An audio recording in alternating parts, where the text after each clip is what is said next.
Բարև ձեզ սիրելի բարեկամներ, դուք դիտում եք Ամեկ+-ի Պոստսկրիպտում հաղորդաշարը եւ այսօր իմ զրուցակիցն է ԱԳՆ ՆԱՏՕ-ի բաժնի նախկին ղեկավար Մարթա Այվազյանը, շնորհակալություն Մարթա։ Վարշավայում տեղի ունեցած գագաթնաժողովից հետո մենք կարող ենք ասել, որ այդ բլոկի եւ Ռուսաստանի հարաբերությունները սրվեցին։ Այդ բլոկի եւ Ռուսաստանի հարաբերությունները արդեն սրվել էին, ուղղակի ինչ որ չափով դա հայտարարվեց, կարելի ասել։ Միևնույն ժամանակ բավական իհարկե մեղմ,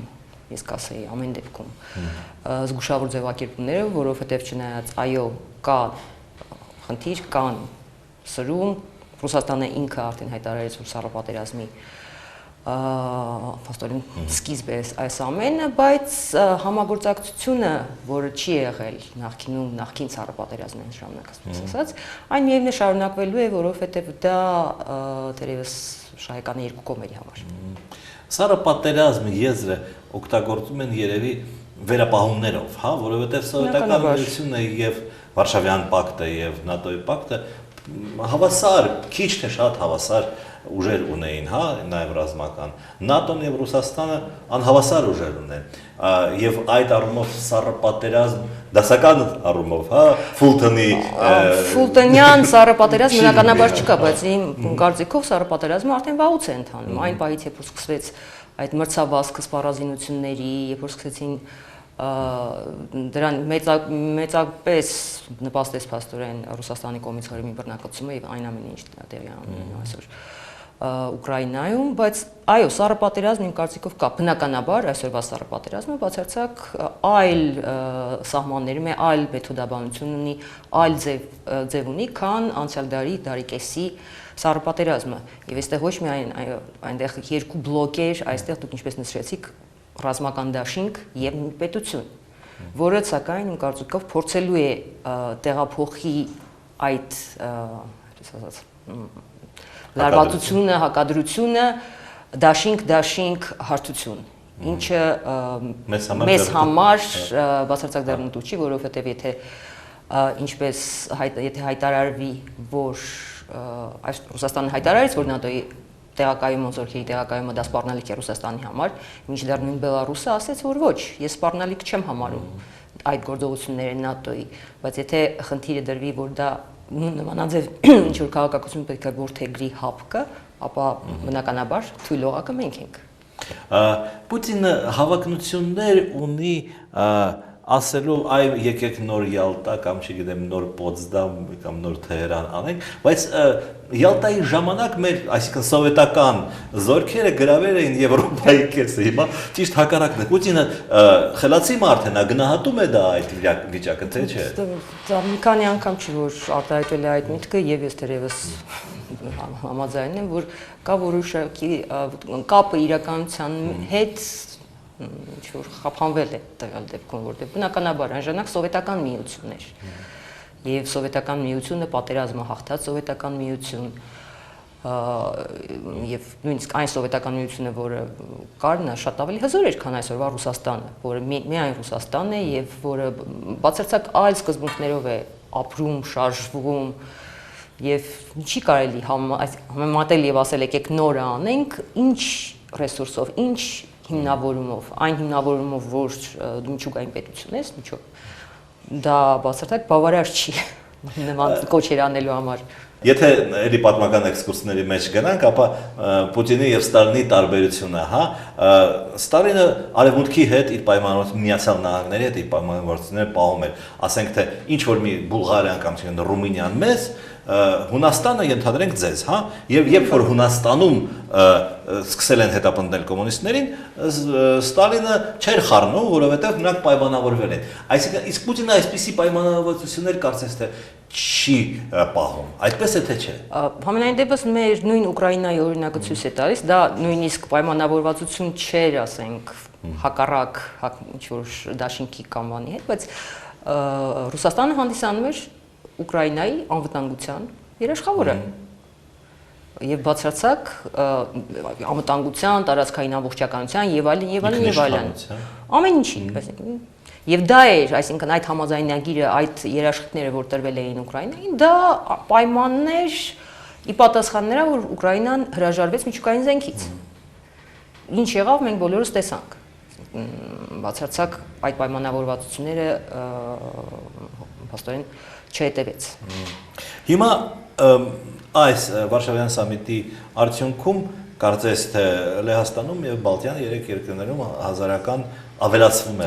հազարական կոնտինգենտով։ Դա ինչի համար է, դա զուտ քաղաքականություն է, թե իսկապես այդ 4 երկրները կարծում են, որ Ռուսաստանը իրենց սպառնում է։ Ես կարծում եմ, որ նրանք ունեն այդ վախը, դա իսկապես բնական վախ է Ռուսաստանի հանդեպ եւ դուք ասում եք մեր բալտյան երկրները, տեսակ ինչպես չեզոք Ֆինլանդիան հայտարարեց, որ հնարավոր է գնա դեպի ՆԱՏՕ։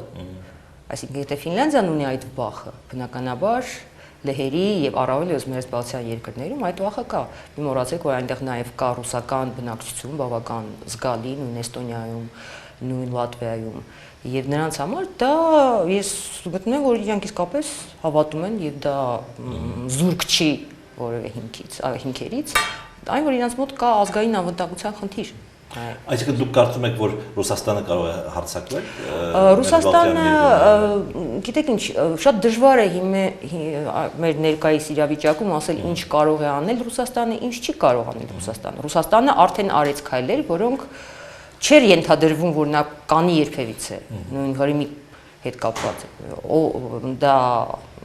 որտեղ ժամանակակից պատմության մեջ ավելի վերջին հետ Երկրորդ համաշխարհային պատերազմից հետո դա առաջին դեպքն է, երբ առաջին դեպքը չի, երբ փորձ արվել է, բայց առաջին դեպքն է, որ գերտերությունը փաստորեն բռնակցեց այլ պետության որոշակի հատված։ Եթե հիշեք, դա ասենք Կուվեյտի եւ Իրաքի բռնակցումը, այսինքն Իրաքի կողմից Կուվեյտի, ինչ պատասխան եղավ համաշխարհային հանրության կողմից եւ փաստորեն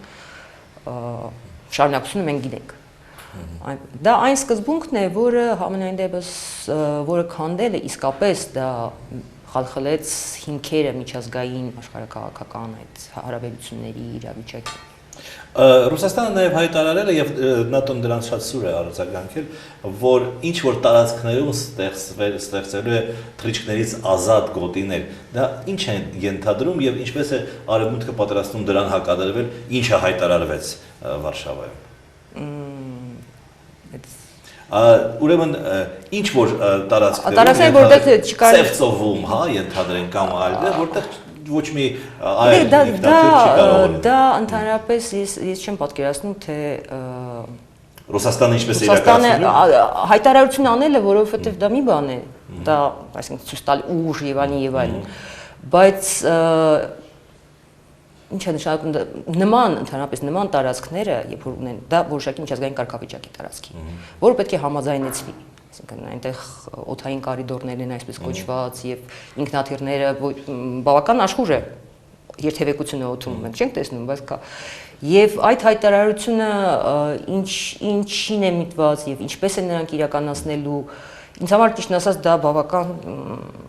պարզ չի, եւ նաեւ դրա նպատակ, այսինքն ինչ ազատ թռիչքներից ազատ գոտի, ով է այդ թռիչքներից ազատ գոտին ում հետ համաձայնացնելու, ով է հետևելու եւ ինչ են անելու, եւ ինչ են անելու, եթե հանկարծ ինչ որ որևէ մեկը խախտեց այդ ազատությունը, այսպես ասած։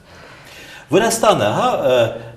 Ռուսաստանը ավելի շատ քան արել է Վրաստանին, ավելի շատ կարող է անել, այսինքն ինչ որ բան հիմա սպառնում է, բացի նրանից, որ Աբխազիան եւ Օսիան ձեռքից վերցրեցին։ Գիտեք, ինչ օրինակ, որ միշտ կա նաեւ ջավախքի խնդիրը ցանկության դեպքում, օգտագործելով Հայաստանը։ Այնպես միշտ թվում է էլ ուր, չէ, վատից վատը միշտ կա, լավից լավը միշտ կա, այնպես որ բնականաբար կարող է անել։ Եվ Քերիի այցը Վրաստան եւ Ուկրաինա միտված էր նրան, որ այդ երկրները ավելի սերտ հարաբերություններ հաստատեն։ Դա ավելի սերտ կամ դա ավելի շուտ ինձ թվում է ինչ-որ չափով հայտարարություններ կամ նրան էր միտված, որ մենք միևնույն է մնում ենք մեր խոստումներին, մեր համագործակցությանը հավատարիմ։ Գիտեք իհարկե, որ այն ակնկալիքները, որ ունեին Ուկրաինան եւ Վրաստանը այս Վարշավայում գագաթաժողովից իրականություն չդարձան, այսինքն եթե դրանից առաջ գագաթաժողովից առաջ խոսվում էր նոր ձևաչափի մասին, դա ասոցիացված գործընկերություն, որը նման ձևաչափ երբեք գոյություն չունեցել եւ դա պետք է դա սահմանվել էր հենց Վրաստանի եւ Ուկրաինայի համար, որպեսզի դա համարվի մեկ քայլ առաջ, դա իրականություն չդարձավ, ինչպես նաեւ չգտավ ավելի ինստիտուցիոնալ ձև, ինչի մասին նույնպես ինչ այդ խոսում էին, համագործակցությունը Սևծովյա ավազանում, այսինքն կա ռումինական նախաձեռնությունները Սևծովյա ավազանում որոշակի ուժեղացման ներկայության այդ ամենը կա, բայց որևէ ինստիտուցիոնալ ձև, որ դա պետք է լիներ ՆԱՏՕ-ի երկրներ գումարած Վրաստան եւ Ուկրաինա, ինչպես նման մոդել գործում է Բալթյան ծովում, դա նույնպես իրականություն չդարձավ եւ ինձ թվում է սա այդ այցերով նրանց ոնց որ դա Փոփիչ մրցանակ, փոփիչ կամ որոշակի հավաստիացում, որ այո, մենք ամեն դեպքում եթե դա ՆԱՏՕ-ի մասին է խոսքը, ապա բաստերների քաղաքականությունը դեռ ուժի մեջ է, մենք հավատարիմ ենք մեր խոստումներին եւ ՆԱՏՕ-ի գագաթաժողովի ժամանակ նույնպես մեկ անգամ եւս վերահաստատվեցին այդ հայտարարությունները, որոնք արվել էին նախկինում։ Բայց չէր ասվել Վարշավայում, որ ասենք 20 կամ չգիտեմ 30 թվականին Վրաստանը նման բան ասելը, գիտեք ինչ, ինձ թվում է դա ճիշտ չի ընդհանրապես։ Մենք կարող ենք նույն եթե Թուրքիայի օրինակը վերցնենք Եվրոմիության անդամակցության հետ կապված, առավելից ներկայիս աշխարհում ամեն ինչ շատ փոփոխական է։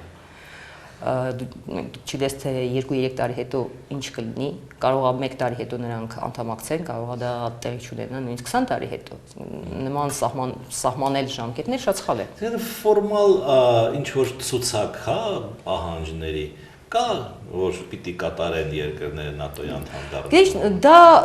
այդ ցուցակը, այսպես ասած, մշակվում է, այսինքն դա արվում է գնահատման այցերի, այսինքն իրավիճակի գնահատում եւ կան շատ կոնկրետ չափանիշներ, որոնց պետք է համապատասխանի դա սկսած, ասենք, ռազմական բյուջետի քանակից վերջացրած ամենամանր տեխնիկական, այսինքն միջոցների տեխնիկական չափանիշներով։ Բնականաբար այդ կա։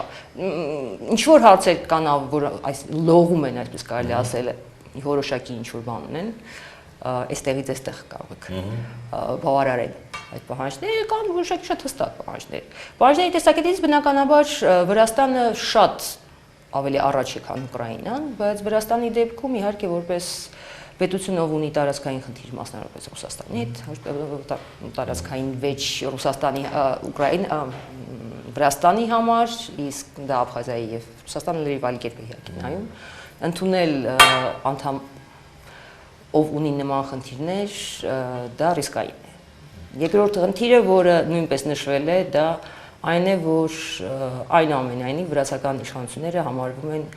անկախատեսելի եւ դրա հիմքը 2008 թվականի պատերազմն էր Ռուսաստանի հետ։ Ուկրաինայի պաշտպանության նախարարը ասաց, որ բանակը, բայց մենակ բանակը չի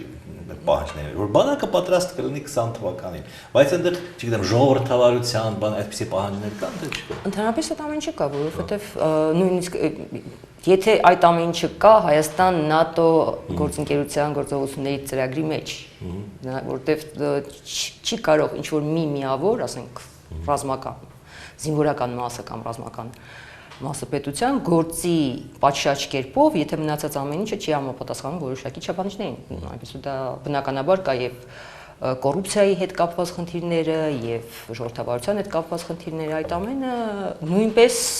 մտնում են այդ չափանիշների մեջ։ Ուրիշ բան է, որ ասենք ՆԱՏՕ-ն հետևում է այդ չափանիշներին ոչ թե սեփական,